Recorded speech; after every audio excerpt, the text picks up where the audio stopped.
Welcome to How to Decode Matrix Script 101, Intro to Numerology Science and Simple Gematria. Okay, if you have not watched part 1 through 4, I highly suggest you go back and watch those, as they are integral to understanding how to unpack this subject matter so that you do not get lost in what we will be talking about here today. To understand the basis of the why this is important and to not get lost in what it is that I am about to show you on this board, it's important for you to understand how all of this works in terms of frequency and light angles, and what the main crux of the story is in regards to the two witnesses. So again, if you have not watched part 1 through 4, please go back and review it and come back to this lesson so that you can gain a much deeper understanding. So to get started, on this particular part, we are going to dive a little bit deeper into numerology science and simple gematria. Now, there are other forms of gematria, and it's basically Hebrew or English, which is assigning a different numerical value, which you can look into the Hebrew version as well as the English version, but it's basically assigning a set numerical value per letter, and this creates varied numerical ciphers. However, to keep it simple with this particular explanation, I am simply going to go into the simple gematria, which is the 1 through 26 of the alphabet. Okay, and if you haven't had a chance to see the diagram that I just dropped today, it's talking about the alphabet in its shape and giving you a deeper dive into what those letters look like in an angular fashion using a one-dimensional alphabet, which is all ones, male model, based on 1 degrees. And when you add curves into the letters, curves, as you know, are like cursive writing. So you're talking about bending light, you're talking about bending degrees, which creates a different energetic frequency when you're writing or speaking these letters. So what we're going to do here is I'm going to show you a basic formula for these numbers, and we're just going to get a little bit deeper into the story of the numerical values, which will shed light even deeper into the two witnesses, what it all means, and the basis of all reality and how it's structured, as well as give you one prime example of gematria so you can understand how these ciphers work. Okay, so I will just start off by saying that I do get a lot of people who come to me and they talk about gematria and they're curious and they don't understand, what it's all about. They go plugging their names into a database and they're seeing all these different things associated with their names. However, I want to just say that for starters, your name is a pattern, just like these numbers and letters have their own vibration and frequency. Your name also has a vibration or frequency, and I believe they call that the name path, and your birthday is your life path, which you can look into ascribing the numerical value to your name path and basically deducing that to one of these numbers, and then it gives you like a read based on your name. However, in the system of gematria, what that actually does is it gives you other words that cipher with your name, meaning that they have the same numerical value or construct. And basically it's telling you different things that could be attributed to your being. So your birthday, your name, and other various things that are a part of your frequency at birth are attributed to these different ciphers that are assigned to you at birth, and they also shape your reality. So a lot of what your name is when spoken and your birthday when used is going to bring certain things into your energetic frequency, meaning that if you plug something in gematria and you see a word or you see a phrase like the eagle has landed that's associated with your name, it could be something that is going to be ciphered into your energetic frequency, and this is based on the fact that you were given or assigned this name at birth. It doesn't necessarily mean that it's something directly associated with you. However, it simply means that this is something that ciphers with your name. Okay, let's look at the numbers 0 through 9, and again, all numbers can be reduced by adding larger numbers together. It doesn't matter if you have the number 131, you can reduce this by saying 1 plus 3 equals 4 and 4 plus 1 equals 5. So 131 is actually the number 5. This is how you reduce numbers down to one of these base numbers, and these base numbers are the structure of all of reality. So I'm just going to give you a quick lesson on how you can look at numbers in the way of the two witnesses or understanding the basis of reality. And the main crux of this story you're talking about is the 2 and the 5, which are, this is like a snake basically shape.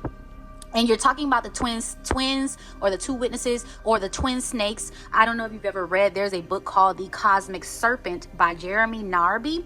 And it talks about his experience going into the jungles and taking ayahuasca, and these varied accounts around the world of how all indigenous cultures kind of lead back to this twin snake theory, or when they are in a trance, they tend to see these cosmic snakes. And these cosmic snakes are a representation of the two energetic energies of the opposite polarities, meaning that the two is also a variation of the number 11, and the number 11 is representative of the twins. And like I said before, you have the twin towers or the two witnesses, which is in Revelations 11. Okay, and there's a reason why it's in Revelations 11, because the Bible, as I said before, is a grimoire, and there is a distinct reason why it is assigned numerical values in chapters and numbers, because this is all a codex. Okay, it's not for you to find and reference different scriptures, because they could have just wrote this like a book. However, it was patterned with numerical sequences, and you can check me on this. Like, I have tons of examples of how this is done. However, if you don't understand the basis of what numbers are and how they shape reality and what angles are and what frequency is, then you're going to be completely lost in the sauce. So there's a reason why Revelations 11 is talking about the two witnesses, because it's talking about the two twins or the two twin snakes in their story. The 2 and the 5 are prime examples of this particular type of energy. You're talking about the alpha particles, which you're talking about uranium and radium, which, as I explained in another diagram, this is all centered around Ouroboros, and basically some of the chemicals that are used within the atmosphere of Earth. And it's like a decaying type of, or aging type of aging type of elements that basically cause you to regress, that are in the atmosphere, and it causes us to go backwards and eventually die, because we needed that in order for us to pass away eventually, so we can reincarnate through the moon machine and be born again. Like the Bible says, you basically go back in time and you become a child. You have to be born again. Okay, so 2 and 5 is the reference to the twin snakes. And basically, when you see a phrase that says something like the eagle has landed, I know there's a movie in regards to that, but in simple gematria, this phrase equals 131. And let's just kind of dive into those three numbers here by giving an example of how these are all workable shapes that have varied meanings when you look at them in a nebulous way. So 1, 3, and 1 is actually the number 5, which is a pentagram, and it's talking about 14 as well, but it's also talking about the number 13, and you're talking about the two twins, which are on the outside. 131 is the same backwards and forwards. Okay, so just to give you an example, the number 3 could represent the eagle. This looks like a bird when you turn it sideways, okay? And the number 1 could represent a plane, or it can represent a pillar when you turn it sideways or you lay it flat. Then you have the number 13, which I said is a representation of the 13th bloodline. And then you have 13 turned sideways, which looks like an eagle landing, okay? And then if you land the eagle and you put them directly on the plane, you come up with a B. And B, again, is the second letter, which again is the 11, because 1 plus 1 equals 2, which is the twins or the two witnesses of Revelations 11. And this is a representation or a code for the 13th bloodline, okay? B is also the same as the number 8 in shape, as I have shown on this diagram that I created called the alphabet, which is the alphabet wager, or the hunt for the Holy Grail, which is the bull of heaven. The bull of heaven is actually Ishtar, Inanna, Venus, or what they call the Mary Magdalene, which Mary is an entirely coded word.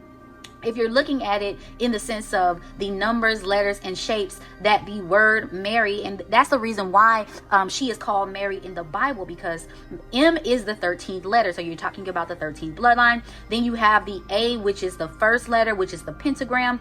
And as I said before, a pentagram is kind of like a protection, or it's kind of like a pinning or pinting. You're pinning something against or you're protecting against something, right? So the pentagram is kind of a anti or a pushing or a pinning type of energy shape. And the letter A is representing the pentagram at 540 degrees. And then you have the R, which is another pentagram shape. And then you have Y, which is the 7 energy, because it's the 25th letter. It's also a representation of Bandersnatch. I don't know if you saw that Netflix special on Netflix, but they use that symbol and it's represented with they have like this demon. I actually had nightmares watching that particular or playing that particular game, so I would be careful watching it or seeing those symbols. And basically this is the shape of a bander, which is something that you use to castrate a bull. Okay, so the Y is like a 7 or side energy because it is the 25th letter and it represents 7. So what is being said with the married? Okay, and why is it called married? It is because this is an anti-energy. It contains a pentagram of the 13th bloodline with a side or a reaper, and you're talking about MAR, 2 pentagrams, Y, which is the 7 or the side energy. So this is kind of an anti-energy towards Ishtar or Inanna. The word Mary is not a good word, okay, in terms of its shape, in terms of its numerology, in terms of the science of its frequency and the angles of light that exist within it. Okay, so just to continue with this lesson, the letter B is the same as the number 8, which an 8 is a representation of time.